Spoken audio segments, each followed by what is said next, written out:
First of all, I have to give the proviso that these are my own views. I'm not representing my employers or my organisations in terms of the views I give today. When I see young people, I'm seeing them at one end of their journey.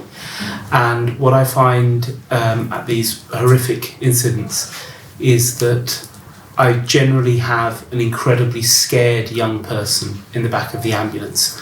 They might say and do things outside, but once they're inside, everybody's a human being and they are absolutely terrified about what has happened.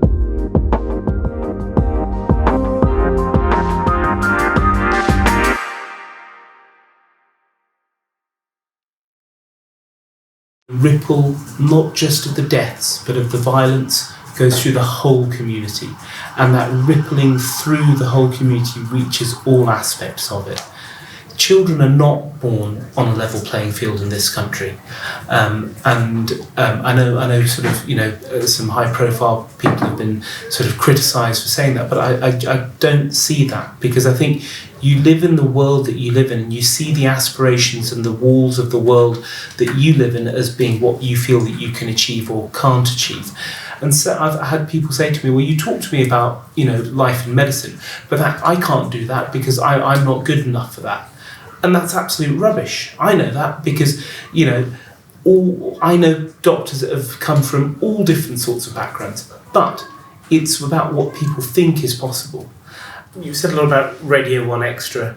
I listen to BBC Radio 4.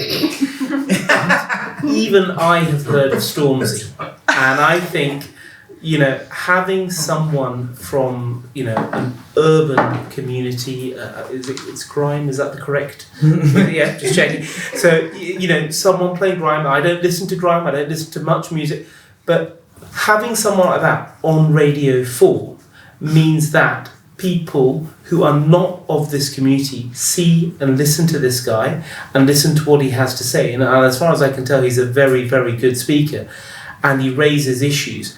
And he's really bright. And that gives people a positive role model.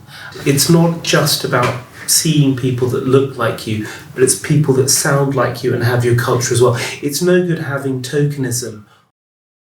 The problem is metrics and value.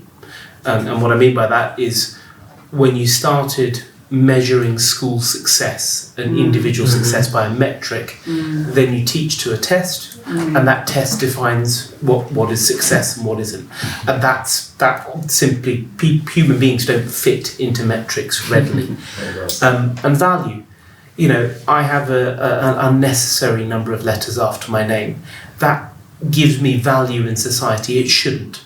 Because what should give you value in society is whom you are and what you have to contribute to society.